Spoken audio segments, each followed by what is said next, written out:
나이가 들어가면서 요즘은 저의 삶을 뒤돌아보는 일들을 많이 하게 됩니다. 나이가 들어간다는 것은 과거의 이야기를 하는 일들이 많아진다는 것을 의미하기도 하지만 지금까지 살아온 삶을 되돌아보는 그러한 기회를 주기도 합니다. 저는 특히 이번 미국 여행을 통해요, 작은 아들의 아들, 저의 첫 손자를 처음 이 손 안에 안아보는 그 경험을 하면서 더욱더 저의 삶을 돌아보는 계기가 되었습니다. 아무것도 모르는 이제 갓 태어난 50일도 안 되는 그 아무 이 능력이 없는 그 인생, 그 생명 하나를 이렇게 바라보면서 저의 모습을 생각해 보았습니다. 나는 어떻게 살아왔는가?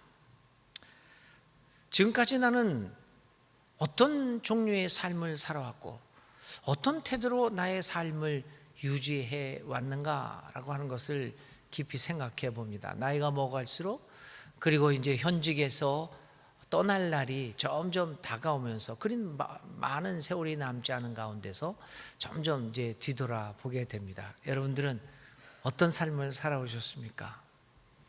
이렇게 저의 삶을 돌아보면서 저에게 떠오르는 몇 가지 단어들이 있습니다.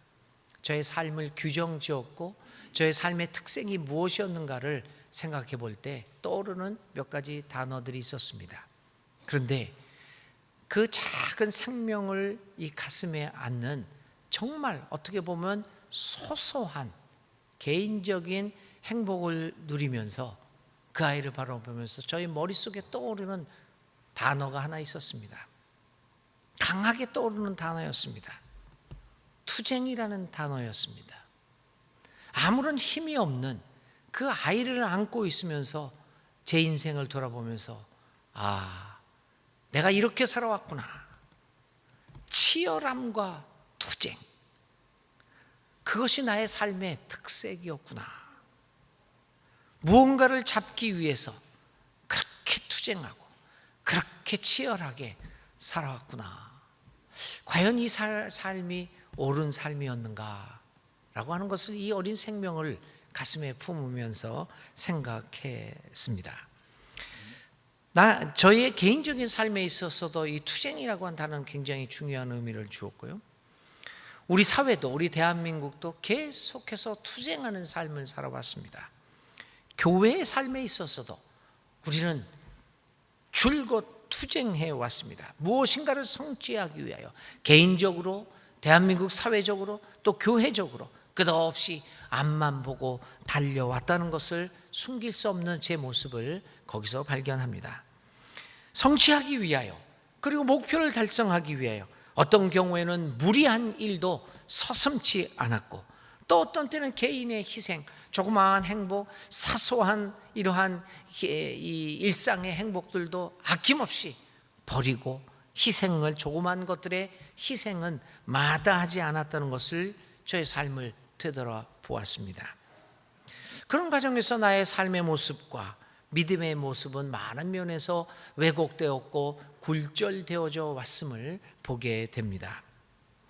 이러한 한 사람의 개인적인 삶에 있어서의 왜곡 현상과 굴절 현상은 개인의 삶을 넘어서 우리 한국 사회도 자유롭지 못할 것입니다. 더욱이 기독교회도 이러한 투쟁 일변도의 삶을 통하여 우리의 믿음이 얼마나 왜곡되었고 굴절되었느냐라고 하는 것에서 한국 교회도 자유롭다라고 감히 말할 수 없을 것입니다. 투쟁적인 모습을 갖고 있는 개인, 투쟁적인 모습을 갖고 있는 한국 사회, 투쟁적인 그리고 전투적인 모습을 가지고 있는 믿음과 교회의 그 모습들을 이 시점에서 다시 한번 우리는 돌아보지 않을 수 없습니다.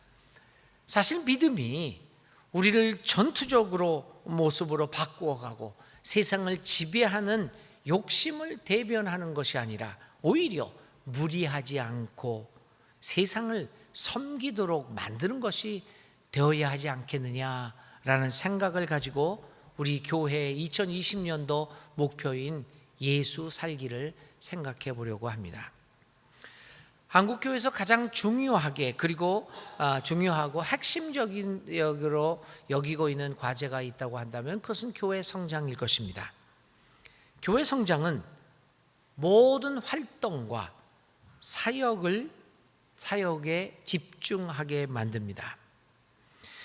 한국교회 대부분의 목회자와 교인들에게 교회 성장은 모든 것을 정당케 해주는 주제가 되어가고 있습니다. 교회가 성장하지 않으면 모든 문제가 거기서부터 발생을 합니다. 아마 우리는 그렇게 믿고 있는 것 같습니다. 그래서 우리는 소위 교회 성장을 위해 어떤 일이라도 할 수 있다라고 생각합니다. 그리고 실제로 무리한 일도 그렇게 합니다. 비상식적인 일도 성장만 이루어질 수 있다면 우리는 실제로 행하게 됩니다. 옛날에 한 10여 년 전에 어떤 분이 이런 글을 썼습니다. 이러한 성장을 위한 수고가 10년 넘게 계속되고 있는데도 한국교회의 질적 부흥은 멈췄고 목회자들은 세상에서 존경받기보다는 무시당하고 있습니다. 어떤 분은 처절할 정도로 생명을 걸고 어떤 분은 교회의 부흥을 위해 양심의 가책을 느끼면서까지 또 어떤 분은 온당치 못한 수단 방법을 동원해도 왜 교회의 부흥은 잡힐 듯이 잡히지 않는 따오기 같은 존재가 되었을까요? 이런 한탄을 해본 적도 있습니다. 이렇듯 우리는 교회 성장을 위해서 모든 것을 다 바칩니다. 교회뿐만 아닙니다. 우리의 일상생활에서도 우리는 성공하기 위하여 모든 것을 다 바칩니다. 쉴 새 없이 달려가기만 했습니다. 그 과정 속에서 우리는 많은 상처를 입고 살아왔습니다. 그뿐만 아니라 우리의 주위에 있는 사람들에게 얼마나 많은 상처를 입히기도 하면서 우리의 삶을 살아왔습니까? 그런데 여러분, 이러한 밀어붙이기, 이러한 달려가기, 마치 전쟁하듯이 살아온 삶과 신앙이 결국 우리에게 남겨준 것은 무엇입니까? 하면 된다라고 하는 적극적인 사고방식을 신앙과 동일시했던 우리의 삶의 태도들이 우리에게 남겨준 것은 무엇입니까? 우리 기독교회는 그렇게 전투적으로 달려왔는데 사람들은 기독교에 대해서 어떻게 생각하고 있을까요? 일반 사회에서 종교를 바라보는 눈이 서로 다릅니다. 그런데 공통적으로 갖고 있는 감정이 있습니다. 그것은 불교나 혹은 가톨릭 교회를 소극적인 종교라고 일반 사람들은 생각을 합니다. 반면에 우리 개신교는 적극적인 종교라고 생각을 합니다. 더 나아가서는 기독교를 전투적인 종교라고 보는 것이 보편적으로 일반적으로 알려져 있는 모습입니다. 그런데요, 이 가톨릭이나 불교처럼 소극적이고 좀 이렇게 좀 능동적이지 못한 종교를 압도하고 있는 것이 적극적이고 공격적인 모습을 보이고 있는 개신교입니다. 이렇게 다른 종교를 압도하고 있지만 이상하게도 대중의 신뢰는 그렇지 않습니다. 2020년 2월 이제 이번 주 말경에 기독교 윤리 실천 운동 기윤실이라고 하는 단체가 이제 발표할 통계가 하나 있습니다. 이 단체는 매년 기독교의 종교의 신뢰도를 조사하는 단체죠. 그래서 매년 발표하는데 이번 주에 그 모임을 갖습니다. 그런데 이제 거기서 이제 미리 발표한 몇 가지 통계들이 있습니다. 그 통계에 의하면 한국 사회에서 한국민들의 63.9%의 국민들이 기독교를 신뢰하지 않는다라는 답변을 했습니다. 굉장히 많은 숫자가 우리 교회를 신뢰하지 않는다고 합니다. 그럼 가장 신뢰하는 종교는 누구냐, 뭐냐라고 하는 질문에서 제1위는 30%의 국민이 가톨릭 교회를 꼽았습니다. 두 번째가 26.2%가 불교를 꼽았습니다. 마지막으로 18.9%가 기독교를, 개신교를 꼽았습니다. 왜 우리는 열심히 했는데, 우리는 적극적이고 어떻게 보면 전투적인 모습을 가지고 이렇게 살아갔는데 왜 사회는 우리를 배반할까? 참 그런 통계를 보면 배신감을 느낍니다. 이런 상황에서 우리는 우리의 모습을 되돌아봐야 합니다. 오늘 믿는다고 하는 우리들의 모습은 어떤 모습일까? 대체적으로 교회는 이 사회를 향하여 전투적인 모습을 보여왔습니다. 전도하는 것도 그렇고 마치 그러한 것들을 전쟁하는 것처럼 하고 있습니다. 영적 전쟁이라는 단어만 해도 그렇습니다. 모든 것을 전쟁하듯이, 그리고 죽자고 하는 것 같습니다. 죽자고 믿는 것 같은 모습이 오늘 우리 기독교, 우리 한국 교회의 단면이 아닐까, 이런 생각도 듭니다. 한마디로 말하면 세상 사람들은 우리 교회를 보면서 무섭다라고 하는 감정도 가지고 있습니다. 과연 이러한 모습, 전투적인 모습, 밀어붙이는 모습, 죽자고 달려드는 모습의 신앙의 태도들이 우리를 과연 행복하게 만들 수 있는가를 생각해 보지 않을 수 없습니다. 그러면 여러분, 왜 우리들은 이러한 전투적인 모습, 밀어붙이는 모습을 가지고 있을까요? 도대체 어디서 이런 행위들이 나오게 되는 것일까요? 그것은 무엇보다도 이러한 모습의 뒤에는 내가 무엇인가를 해볼 수 있다, 할 수 있다라고 하는 생각이 강하게 깔려 있음을 보게 됩니다. 하나님을 제쳐놓고, 예수님을 제쳐놓고 그 자리에 나의 능력을 놓고 있는 그 생각이 자리하고 있음을 알 수 있습니다. 무엇인가를 내 힘으로 이루어 보고자, 그리고 이룰 수 있다라고 하는 강력한 욕망이 우리 마음 가운데 자리 잡고 있음을 볼 수 있습니다. 그래서 우리는 성공하기 위하여 내가 할 수 있기 때문에 우리는 공격적인 모습으로 점차 변해갑니다. 내가 할 수 있기 때문입니다. 그리고 내가 해야 하기 때문입니다. 그래서 공격적인 모습으로 점차 변화되어져 가고 점차 무서운 모습으로 세상에 비춰지기도 합니다. 그런데 여러분, 과연 이것이 바람직한 삶의 모습과 신앙의 모습일까요?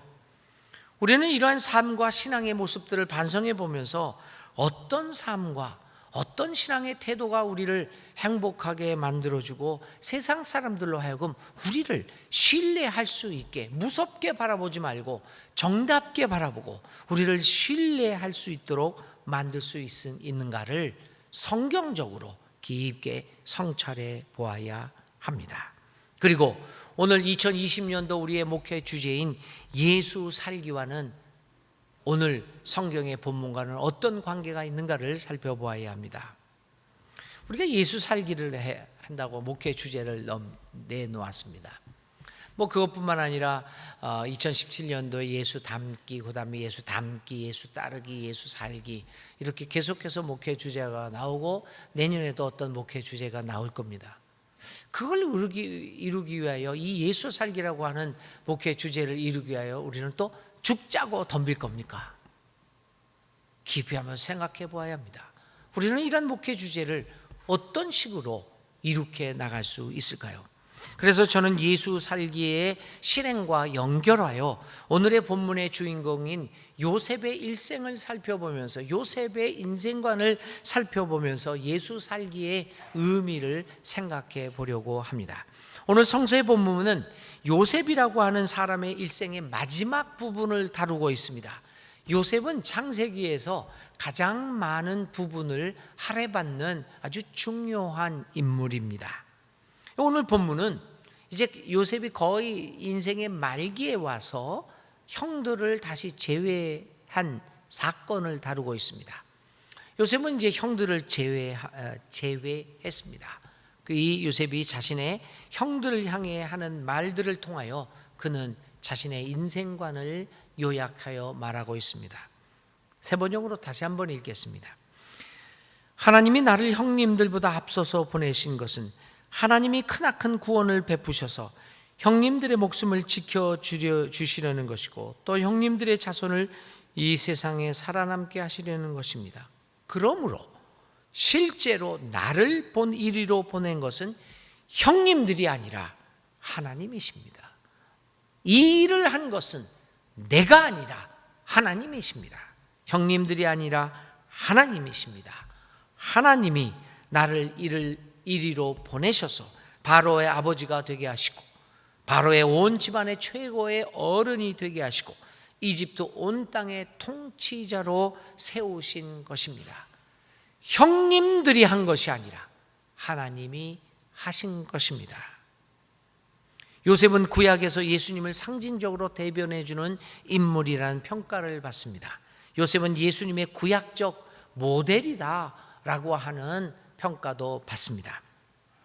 이러한 예수님의 구약적 모델이라고 하는 아주 존경할 만한 인물이었던 이 요셉의 일생을 우리는 어떤 말로 표현할 수 있을까요?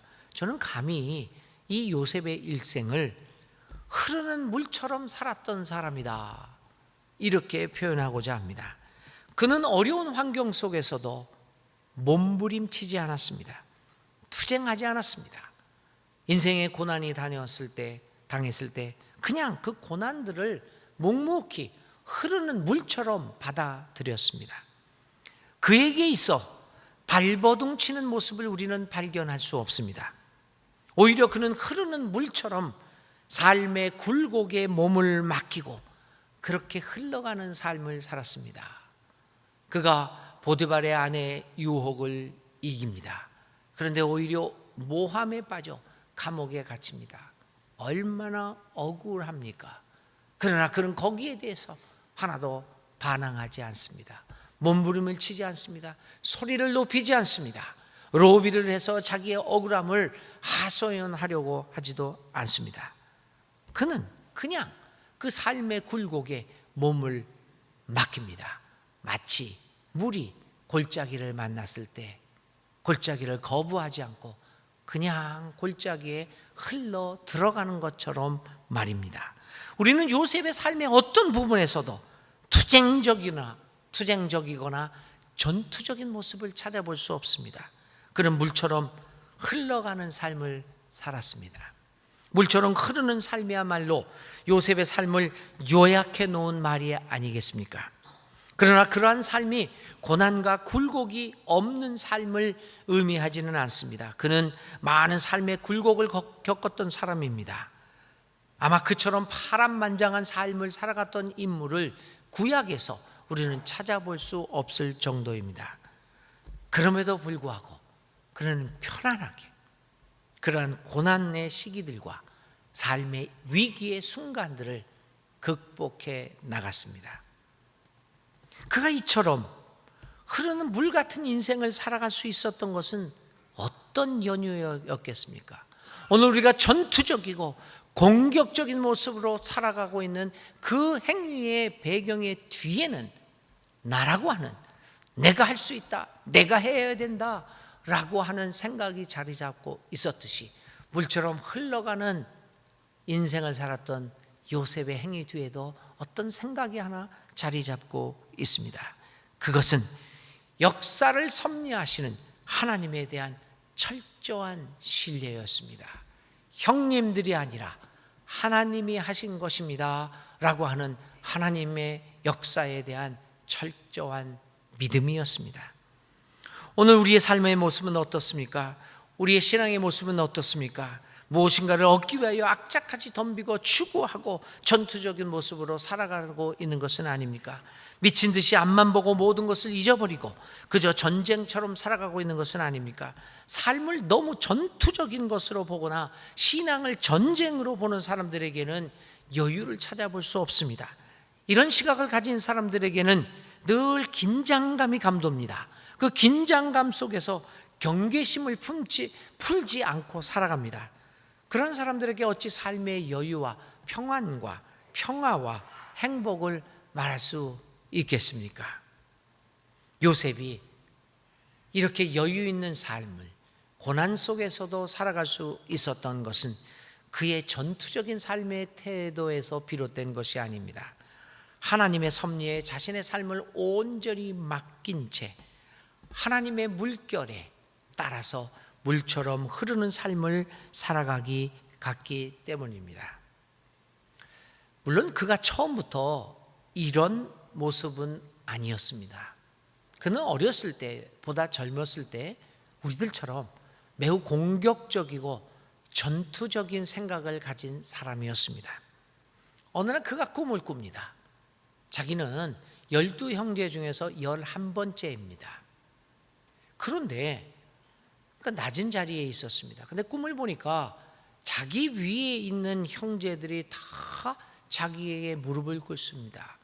심지어는 어머니, 아버지까지도 자기에게 무릎을 꿇습니다. 그런 꿈을 꾸었던 사람입니다. 그래서 그 꿈을 이루기 위하여 형제들에게 자랑하기도 했습니다. 그리고 자신이 장차 모든 형제들의 위에 서게 될 것이며 형님들이 결국에는 동생인 자신 앞에 고개를 숙이고 무릎을 꿇게 될 것이라고 공공연하게 공격적으로 그 일을 이루기 위하여 살아갔던 사람입니다.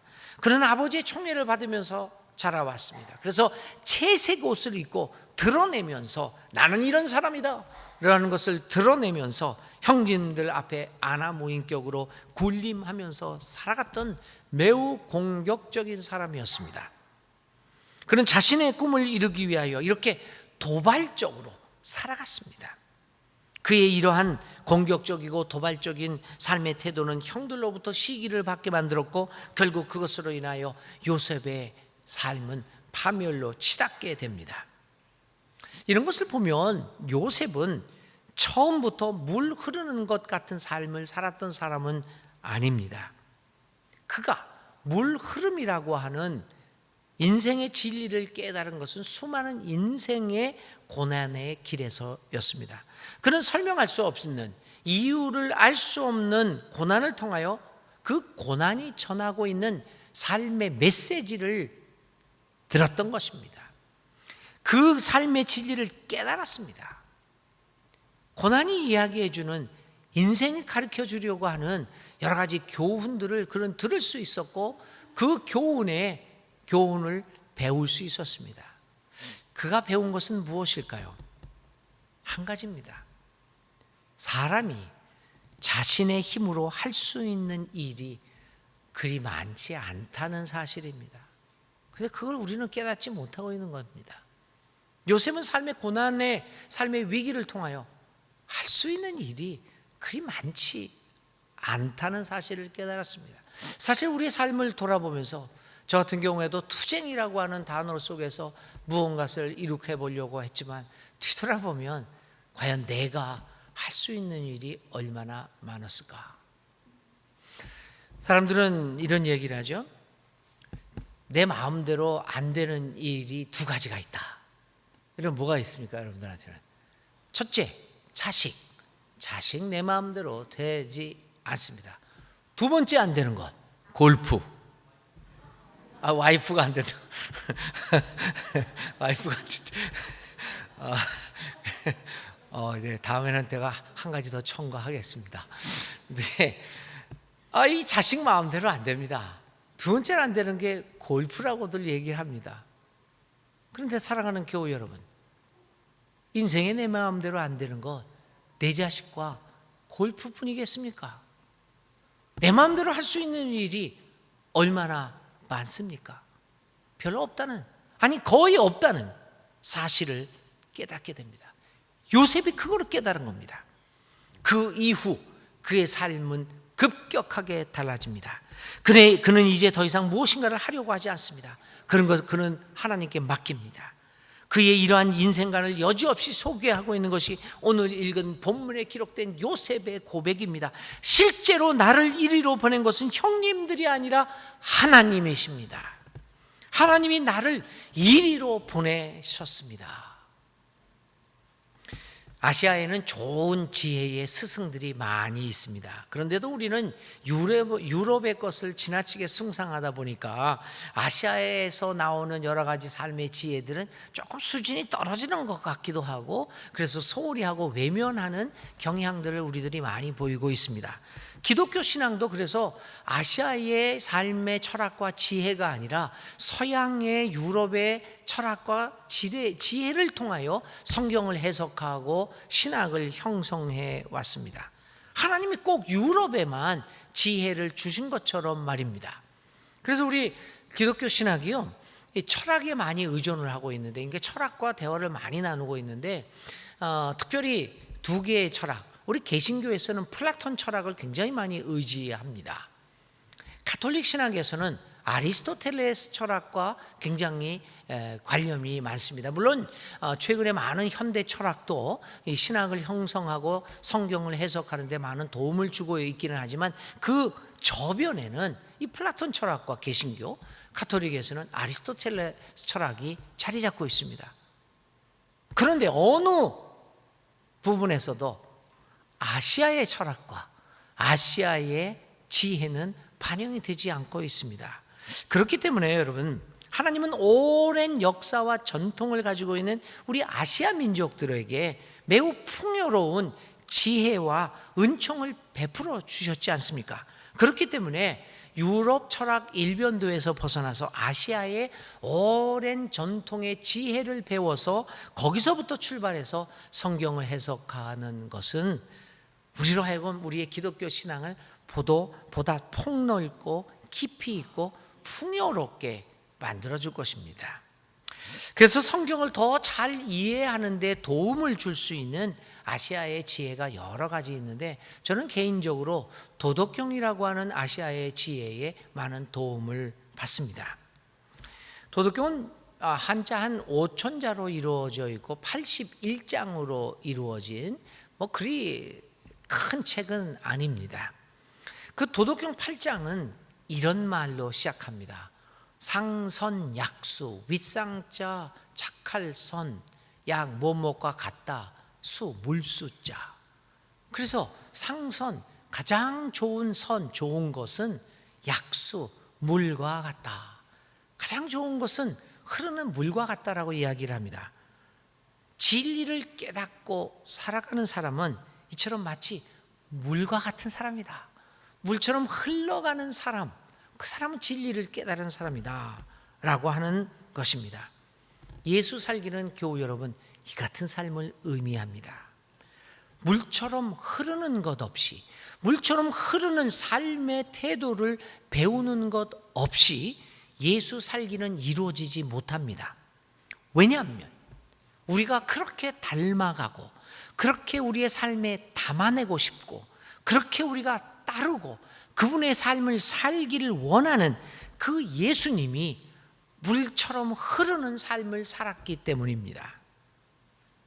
예수님은 자신의 뜻을 이루기 위하여 온갖 힘을 다하지 않았습니다. 그는 자신의 힘으로 무엇인가를, 그리고 자신의 당대에 이르기 위하여 아둥바둥하는 애를 쓰는 모습을 전혀 보이지 않았습니다. 그래서 그러한 모습이 우리의 마음을 답답하게까지 만들었습니다. 아니, 차라리 이렇게 화끈한 게 좀 일을 하시면 금방 사람들이 몰려들고 우리 한꺼번에 그냥 세상을 바꿀 수 있을 텐데 라는 생각이 들 정도로 예수님의 행동은 답답합니다. 한참 인기가 오를 때 사람들이 그를 왕으로 옹립하려고 합니다. 절대적인 기회였습니다.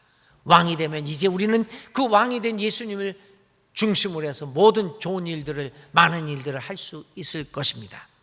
그런데 예수님은 그 기회를 이용하지 않고 조용히 사람들의 눈에서 사라져 산으로 갑니다.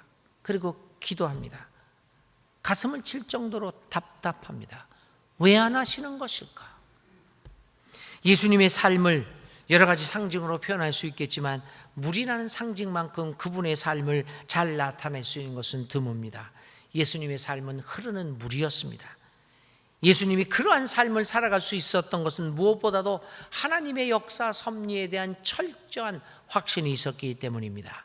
그분은 자신의 힘으로, 그리고 억지로 무엇인가를 이룩하려고 아둥바둥하는 모습을 보이지 않았습니다. 흐르는 물처럼 하나님의 역사하심의 큰 물줄기에 자신의 삶을 맡기고 사셨던 분입니다. 이 도덕경에 보면 이 물이라는 말 말고 또 중요한 말들이 여러 가지 말이 나오는데 그 중에 하나가 무위라고 하는 말입니다. 없을 무에 할 위, 하는 것이 없다, 하지 말라라고 하는 의미입니다. 이것은 두 손 두 발을 놓고 아무 일도 하지 말라는 무기력한 상태를 이야기하는 것이 아닙니다. 이 무위라고 하는 것은 자신이 무엇을 하겠다고 인위적으로 뛰어들어서 그렇게 애쓰지 말라는 것입니다. 오히려 하늘의 뜻에 자신을 맡기고 묵묵히 그 뜻을 따르라는 이야기입니다. 무위. 그래서 이 노자는 위, 무위, 증무, 불치라는 말을 씁니다. 할 위, 없을 무, 할 위, 무위. 무위를 함으로써 증무, 불치, 없을 무에 아니 불자에 다스릴 칠자, 불치, 다스려지지 않는 것이 없다. 무위로 하지 않음으로 하게 되면 우리의 삶에 불치, 다스려지지 않는 것이 없을 것이다. 얼마나 우리는 내가 하고자 하는 것 때문에 다스려 보고자 했지만 다스려지지 않는 경험을 했습니까? 얼마나 아등바등 나를 중심으로 해서 내가 할 수 있다는 생각 속에서 그것을 무리하게 추진했지만 과연 그것이 다스려졌습니까?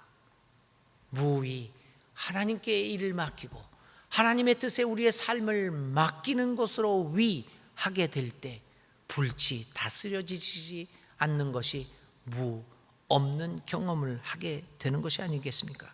돌이켜보면 내가 무엇인가를 위해 애를 쓰고 어떤 경우에는 가진 무리수도 두고 있지만 결국 이룬 것은 무엇입니까? 갈등과 불만만이 쌓여온 것이 우리의 인생이 아닙니까? 그렇게 다투고 상처를 주고받고 그리고 두 눈에 불을 켜고 열을 내고 살았는데 오늘 내 손에 쥐어진 것은 과연 무엇입니까? 그런데 예수님은 그리 살지 않았습니다. 그분은 자신의 생애의 마지막 부분에서 십자가의 죽음을 눈앞에 두고 이렇게 기도합니다. 할 수만 있다면 이 잔을 피하고 싶습니다. 그러나 나의 뜻이 아니라 아버지의 뜻을 이루소서. 자신이 하고자 하는 일을 버리시고 아버지의 뜻을 이루소서. 아버지가 하십시오. 주님은 유위, 내가 하고자 하는 삶을 버리시고 무위, 하나님이 하시고자 하는 그 무위의 삶을 택하신 분이셨습니다. 예수님은 흐르는 물처럼 사셨습니다. 사랑하는 교우 여러분, 우리는 금년부터 예수 살기를 시작합니다. 예수 살기로부터 시작해서 흐르는 물처럼 살아가는 우리의 인생이 되어서 우리의 신앙과 우리의 삶과 우리의 사회가, 우리의 교회가 전투적인 모습이 극복되어지기를 간절히 기도합니다. 우리의 삶의 구석구석에 있는 이러한 전투적인 모습이 극복되어져야 할 것입니다. 삶은 전쟁이 아닙니다.